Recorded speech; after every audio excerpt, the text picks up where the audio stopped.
हमें एक हफ्ते से सिर्फ ये डिसाइड करें कि हम कैसे आपको कहेंगे प्राइम मिनिस्टर जी, प्रधानमंत्री जी।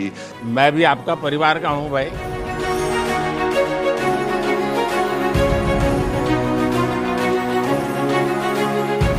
वेट करी थी जब आपको मिलेगी 10 साल से बना करेंगे। 10 साल जी 10 साल पहले वेट कर रहा था भाई।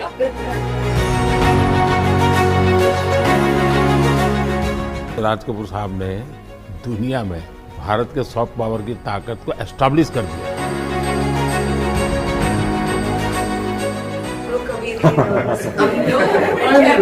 क्या तो कैमरा चालू नहीं होता करना फोटो तो रैली होता होगा। बहुत कम वस्तुओं में जो बचे थे फैमिली में, तो ये 10 या 12 वस्तुओं में से एक है, तो आपको पेश करना चाहते हैं हम। यहाँ जो पीएम म्यूजियम बना है उसमें रखवाऊंगा। आदरणीय प्रधानमंत्री श्री नरेंद्र मोदी जी। कट।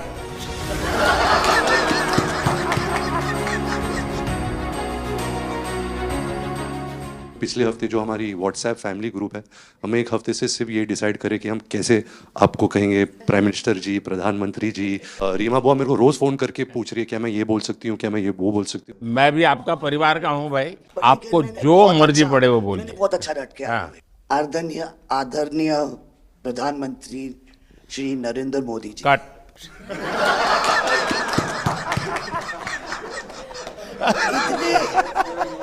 इतने कीमती वक्त में आपने सबको आज यहाँ निमंत्रित किया राज कपूर के बर्थडे 100वीं बर्थडे पे अवसर पे। हम आपका शुक्रिया अदा करते हैं। और पापा की पिक्चर के गाने की 1-2 लाइन याद आ गई। मैं ना रहूंगी, तुम ना रहोगे, लेकिन रहेंगी निशानियां। वाह।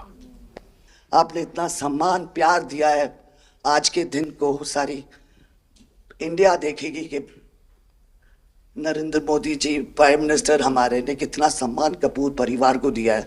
राज कपूर साहब का ऊपर से बहुत बड़ा योगदान है जी। आपका स्वागत करने का अवसर मिला और राज साहब का 100वां जन्मदिन यानी हिंदुस्तान की फिल्म इंडस्ट्री की स्वर्णिम यात्रा का वो कालखंड है जी। अब 1947 नीलकमल, अब 2047 को हम जा रहे हैं। 100 साल की एक प्रकार से जब यात्रा बनेगी तो कितना बड़ा देश को कंट्रीब्यूशन है। आजकल हमारे यहाँ डिप्लोमेटिक वर्ल्ड में सॉफ्ट पावर इसकी बहुत चर्चा होती है कि भाई जिस जमाने में सॉफ्ट पावर शब्द का जन्म नहीं हुआ होगा, शायद राज कपूर साहब ने दुनिया में भारत के सॉफ्ट पावर की ताकत को एस्टैब्लिश कर दिया था। यानी एक बहुत बड़ी भारत को उनकी सेवा थी। रणबीर के साथ हुआ है, वो गाड़ी में बैठा था और एक रशियन टैक्सी ड्राइवर था और उसने बोला कि are you from India? And he was singing a song, I am Raj Kapoor's grandson. से बेटा मैंने कहा था कि मैं उनका पोता हूं, तो हमेशा मुझे फ्री टैक्सी राइड फ्री हो जाती है। एक काम हो सकता है क्या, खास करके सेंट्रल एशिया, कोई ऐसी फिल्म बने जो वहाँ के लोगों के दिल दिमाग पर राज साहब आज इतने सालों के बाद भी, यानी आज भी उनका पूरा कंट्रोल है। मैं बताता हूँ जी, आज छोटे बच्चों को भी सिखाते गाते। हाँ, यानी उनके जीवन में प्रभाव है। मुझे लगता है कि सेंट्रल एशिया में बहुत बड़ी ताकत है जी। हमें पुनर्जीवित करना चाहिए, हमें इसको नई पीढ़ी तक जोड़ना चाहिए और एक लिंक बने। अब ऐसा कोई क्रिएटिव वर्क करना चाहिए और बन सकता है। वो उनको इतना प्यार मिला उसमें कि ये थोड़ा से उनका नाम इंटरनेशनली भी बाहर गया और उनको बोल सकते हैं छोटे से तरीके से एक कल्चरल एम्बेसडर। लेकिन आज मैं ये आपको बोलना चाहती हूँ, वो छोटे से कल्चरल एम्बेसडर थे, लेकिन हमारे प्राइम मिनिस्टर इंडिया के तो हमें ग्लोबल मैप में डाल दिया है। एंड वो हम we are so proud, each member of this family is very proud. देखिए देश की आज प्रतिष्ठा बहुत बड़ी है, बहुत बड़ी है। सिर्फ योगा ले लीजिए जी, आज दुनिया के किसी भी देश में जाइए, योगा के प्रति इतना मम्मी और मैं, हम दोनों, बेबो, लोलो, हम सब योगा में बहुत रुचि रखते हैं। वैसे मैं दुनिया के जितने लीडर से मिलता हूँ, लंच डिनर अगर साथ में है तो मेरे अगल बगल में जितने भी है वो मेरे से योगा के लिए ही चर्चा करते हैं। एक छोटा सा ट्रिब्यूट है नाना जी के लिए। एक्चुअली दरअसल मेरा पहला फिल्म है एज अ प्रोड्यूसर, एंड मेरा सपना था कि मैं अपने फैमिली के साथ कुछ करूं, तो सब इस फिल्म में है। मैं एक चीज बोल सकती जी हूँ, बिल्कुल। ये वो ग्रैंडसन है, राधा ग्रैंडसन्स, मेरे दोनों बच्चे, हैं, ये अपने नाना को मिले नहीं है हैं। और ये पिक्चर बना रहे हैं, और उनकी सब उस अरमान ने इतनी खोज की है हर चीज की, और उसमें थोड़ा बहुत just for him he is making. जो कुछ सीखे हम फिल्मों के माध्यम से, और जो माँ ने सिखाया मुझे, उनसे सीखे हम।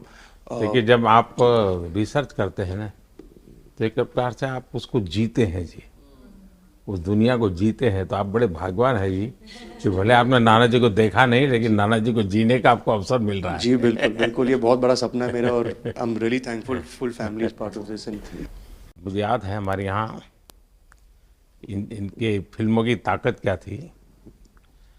जनसंघ का जमाना था और दिल्ली का चुनाव था, तो चुनाव में जनसंघ के लोग हार गए। तो अडवाणी जी, अटल जी ने कहा यार चुनाव तो हार गए, क्या करेंगे, तो चलो बोले मूवी देखते हैं। तो वो मूवी देखने गए, राज कपूर साहब की मूवी फिर सुबह होगी। जनसंघ के दो नेता पराजय के बाद जाते हैं और मूवी देखते हैं फिर सुबह होगी, और आज फिर सुबह हुई।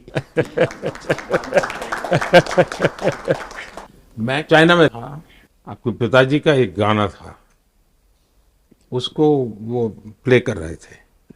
तो मैंने मेरे साथियों को कहा, मैंने इसका मोबाइल फोन पर रिकॉर्डिंग करो। मैंने ऋषि साहब को भेजा था।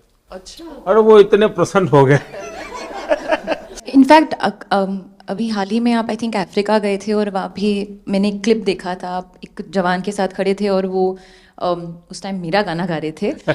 समझा, पर मैंने वो क्लिप देखा था और काफ़ी लोगों ने मुझे भेजा था और सब लोग बहुत खुश हो गए। बट एक चीज़ मैं कहना चाहूँगी, गाना जो है, जो दुनिया को यूनाइट करता है, स्पेशली जो हिंदी गाने होते हैं, मतलब लोग गाते ही रहते हैं, शायद शब्द उनको समझ में ना आए। और ये मैंने काफ़ी देखा जब हम ट्रैवल करते हैं, खास करके of course with Raj Kapoor songs, but even now I think एक जो एक स्पेशल फीलिंग और एक सेंटिमेंट होता है हमारे गानों में, सब लोग बहुत इंस्टेंटली कनेक्ट करते हैं। और उसी के साथ एक क्वेश्चन था आपके लिए, क्या आप गाने सुन पाते हैं? मैं सुन पाता हूँ, क्योंकि मुझे अच्छा लगता है। कभी मौका मिल जाए तो मैं जरूर सुन लेता हूँ। आप पहले प्रधानमंत्री हैं जिससे मैं मिला हूँ, और आपने आंखों में आंख लगा के इतने मतलब पर्सनली हमसे मिले हैं, और 2 बार मिले हैं। आप में इतनी अच्छी एनर्जी है और आप इतनी मेहनत करते हैं, और आप जो करते हैं मैं आपको कंग्रेचुलेट करना चाहूँगा। और thank you for opening your doors, और हम सबसे मिलने के लिए और इतने एक्सेसिबल होने के लिए, तो बहुत बहुत शुक्रिया। मैं आपके पिताजी को मिला हूँ, और मैं सोच रहा था कि आज मुझे 3 पीढ़ी को मिलने का मौका मिलेगा, लेकिन आप लाए नहीं तीसरी पीढ़ी को। They're all big actors. We are not in the creative field. My children are trying level best. That we would be invited by the Prime Minister. मतलब पापा थैंक यू। 13, 14 और 15 दिसंबर को हम राज कपूर का एक रेट्रोस्पेक्टिव कर रहे हैं। गवर्नमेंट ऑफ इंडिया, NFDC और NFAI ने हमारी बहुत मदद की। हमने उनकी 10 फिल्म लेके उनको रिस्टोर किया है, ऑडियो और विजुअल।